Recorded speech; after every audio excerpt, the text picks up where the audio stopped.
ជំរាបសួរបងប្អូនទាំងអស់គ្នាសូមស្វាគមន៍មកកាន់ការសិក្សាកុំព្យូទ័រតាមអនឡាញជាមួយខ្ញុំបាទវិសាលថ្ងៃនេះខ្ញុំចែករំលែកមួយទៀតទាក់ទងទៅនឹងការប្រើប្រាស់ keyboard shortcut នៅក្នុងកម្មវិធី Microsoft Word ដំបូងគេគឺយើងប្រើប្រាស់ Control បូកនឹងអក្សរ A Control បូកនឹងអក្សរ A គឺប្រើប្រាស់សម្រាប់select ឯកសារទាំងអស់នៅក្នុង select អក្សរទាំងអស់នៅក្នុងឯកសាររបស់យើងអញ្ចឹងឧទាហរណ៍ថាយើងមានឯកសារទាំងអស់នេះយើងគ្រាន់តែ Control បូកនឹងអក្សរ A មកអញ្ចឹងយើងឃើញថាយើងបាន select ឯកសារទាំងអស់ទោះបីជាវាមានប្រមាណទំព័រក៏ដោយគឺយើង select បានទាំងអស់តែម្ដងក្នុងពេលតែមួយចំណុចទី2គឺ Control បូកនឹងអក្សរ B នេះគឺដើម្បីយើងដាក់អក្សរដិតនៅក្នុងផ្នែកណាមួយនៃឯកសាររបស់យើងឧទាហរណ៍ថាយើងចង់ដាក់អក្សរដិតនៅបន្ទាត់ទី1ខាងក្រោមនេះយើងចុច Control បូកនឹងអក្សរ B មកអញ្ចឹងវានឹងបានទៅជាអក្សរដិតមួយជួរខាងលើនេះបាទចំណុចទី3គឺ Control បូកនឹងអក្សរ I នេះគឺយើងប្រើប្រាស់វាដើម្បីដាក់អក្សរ trade នៅក្នុងផ្នែកណាមួយដូចជាចំណងជើងនៅក្នុងឯកសាររបស់យើងឧទាហរណ៍យើងចង់ដាក់អក្សរ trade នៅចំណងជើងរបស់យើងគ្រាន់តែចុច Control បូកនឹងអក្សរ I មកអញ្ចឹងយើងនឹងបានអក្សរ trade នៅផ្នែកខាងចំណងជើងដែលយើងបាន select វានេះមួយទៀតគឺ Control បូកនឹងអក្សរ U នេះគឺយើងប្រើដើម្បីធ្វើការដាក់បន្ទាត់ពីក្រោមអក្សររបស់យើងឧទាហរណ៍យើងចង់ដាក់បន្ទាត់នៅក្រោមចំណងជើងអញ្ចឹងយើងចុច Control បូកនឹងអក្សរ U មកយើងនឹងបានបន្ទាត់អូពីក្រោមចំណងជើងរបស់យើងនេះបាទអូខេជំនួយបន្តមកទៀតគឺយើងចង់ចែកចាយមួយទៀតទាក់ទងទៅនឹងការដាក់ស្វ័យគុណឬក៏ពេញសរសេរម៉ែត្រការ៉េឬក៏ម៉ែត្រគីបឧទាហរណ៍ថាខ្ញុំមានដី10000ម៉ែត្រការ៉េយើងសរសេរដូចនេះហើយអញ្ចឹងដើម្បីដាក់វាទៅជាស្វ័យគុណបានយើងប្រើ Control បូក Shift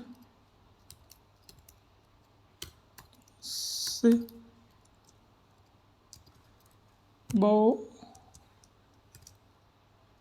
សញ្ញាលេខបូកអញ្ចឹងយើងគ្រាន់តែ select លេខ2នេះមកហើយ Control បូក Shift បូកនឹងសញ្ញាលេខបូកអញ្ចឹងយើងបាន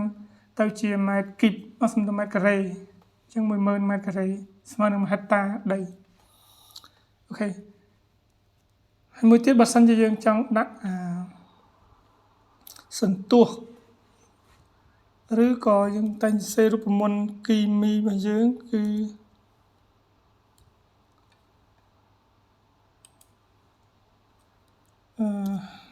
H2O នេះអញ្ចឹងយើងចង់ដាក់ទៅជារូបមន្តទឹកយើងតែលាកលេខ2នេះចុះក្រោមអញ្ចឹងយើងគ្រាន់តែចុច Control បូកនឹង Shift បូកនឹងសញ្ញាដកបូកនឹងសញ្ញាដកអញ្ចឹងគ្រាន់តែ select លេខ2មក Control Shift បូកនឹងសញ្ញាដកអញ្ចឹងយើងបានH2O ឬក៏រូបមន្តទឹកនៅក្នុងគីមីវិទ្យាបាទ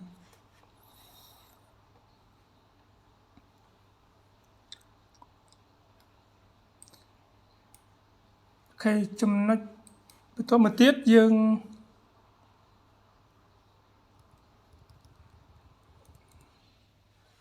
ជា shortcut មួយយើងប្រើ Control បូកនឹង Space Bar ចឹងឧទាហរណ៍ថា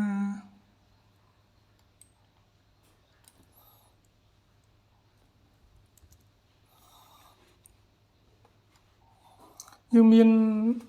អ អក្សរទាំងអស់នេះគឺដែលយើងបាន format វាផ្សេងគ្នាមានអក្សរដិតមានអក្សរពណ៌ផ្សេងអញ្ចឹងយើងប្រើ control បូកនឹង space bar គឺដើម្បី clear format ទាំងអស់ចេញពីឯកសាររបស់យើងដែលយើងចង់ clear ចេញឲ្យទៅជាទម្រង់ Word ទម្រង់ដើមរបស់ Word វិញអញ្ចឹងឧទាហរណ៍ថាយើងចង់ឲ្យឯកសារដែលយើង select នេះទៅជាទម្រង់ដើមរបស់ Word វិញគឺអក្សរនឹងពណ៌ខ្មៅហើយ font 11 control បូក space bar មកវានឹងត្រឡប់ទៅទម្រង់ដើមរបស់ Word វិញ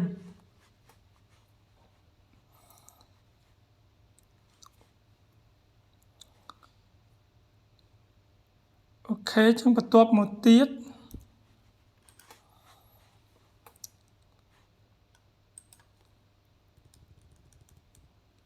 control បូកនឹងអក្សរ C control បូកនឹងអក្សរ C គឺសម្រាប់ធ្វើការ copy អញ្ចឹងនៅពេលដែលបងប្អូនចង់ copy កន្លែងណាមួយយើងគ្រាន់តែ select វាមកហើយ control បូកនឹងអក្សរ C អញ្ចឹងយើងអាចផាសវាកន្លែងណាមួយទៀតបានណា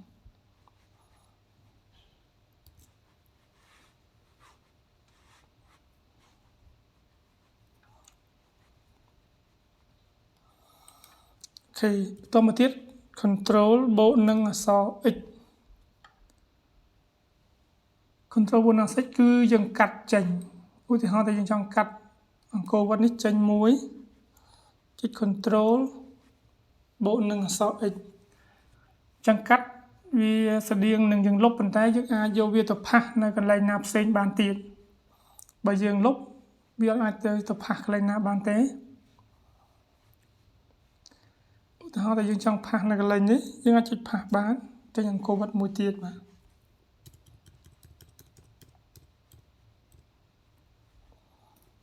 អូខេចំណុចបន្ទាប់មកទៀតគឺ control បូកនឹងអក្សរ V គឺជា shortcut ដែលពេញនិយមយើងគឺសម្រាប់ផាសអ្វីដែលយើងបាន copy អ្វីដែលយើងបានខាត់ដោយ control C ឬ control X ចឹងឧទាហរណ៍ថាយើង copy វាមកយកវាមកផាសជា control V មកវាផាសបានមួយទៀតណា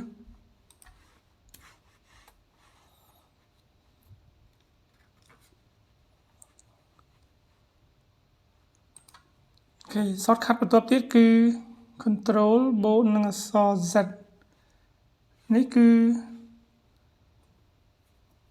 យើងប្រើប្រាស់ដើម្បីធ្វើការត្រឡប់ក្រោយចឹងនៅពេលដែលយើងចង់ត្រឡប់ក្រោយចង់ឲ្យវាត្រឡប់ទៅជាត្រឡប់ក្រោយនៃសកម្មភាពចុងក្រោយរបស់យើងណាអញ្ចឹង control Z ចឹងវាត្រឡប់ទៅធម្មតាវិញ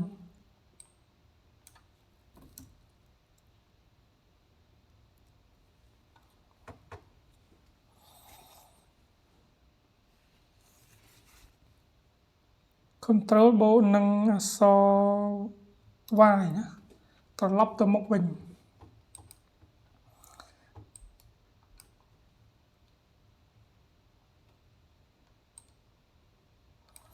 ឧទាហរណ៍ថាយើង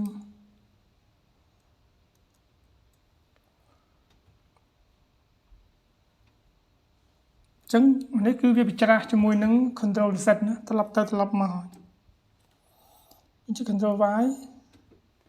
វាត្រឡប់ទៅមុខវិញណា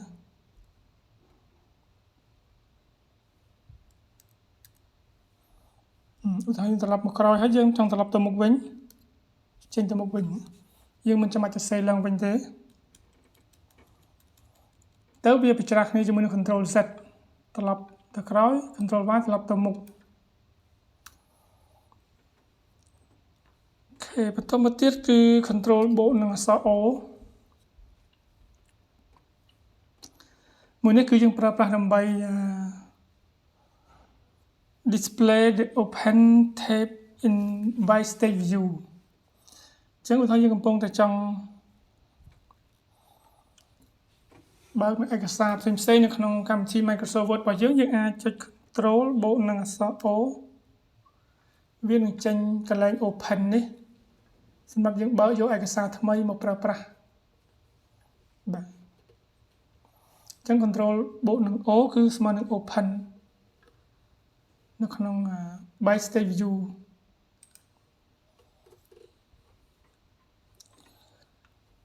Control បូកនឹងអក្សរ P យើងនឹងប្រើប្រាស់វាដើម្បីបើកកម្មវិធី Print អូខេអញ្ចឹងនៅពេលយើងចុច Control បូកនឹងអក្សរ P វានឹងចេញកន្លែង Print ឲ្យយើងសម្រាប់ print ឯកសារចេញទៅលើម៉ាស៊ីន print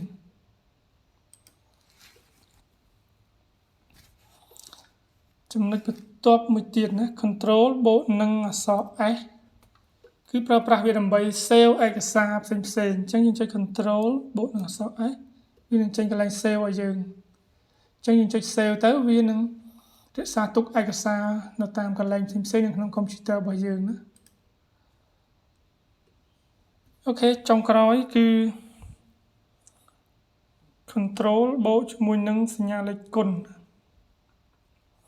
យើងប្រើប្រាស់ shortcut មួយនេះគឺដើម្បីបង្ហាញឬក៏លាក់និមិត្តសញ្ញាបញ្ចប់កថាខណ្ឌឬក៏ paragraph symbol ណាអញ្ចឹង Control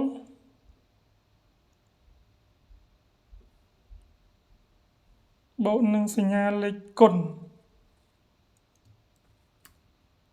អញ្ចឹងវានឹងបង្ហាញនិមិត្តសញ្ញាបញ្ចប់ paragraph នីមួយៗនេះគឺជានិមិត្តសញ្ញាបញ្ចប់ paragraph នីមួយៗបើយើងចុចវាទៅវិញវានឹងចេញវាបាត់ទៅវិញណាអូខេអរគុណច្រើនសម្រាប់ការចូលរួមតាមដានទស្សនាហើយនឹងរៀនជាមួយគ្នាក្នុងការប្រើប្រាស់ keyboard shortcut អញ្ចឹងយើងនឹងមានវគ្គបន្តទៀតដោយសារវាមានច្រើនបងប្អូននឹងបានរៀនបន្ថែមទៀតនៅពេលក្រោយទៀតដោយសារឥឡូវវាពេលវេលាកាន់តែវែងយើងសូមចែកចាយប៉ុណ្ណឹងសិនហើយសូមអរគុណសូមជម្រាបលា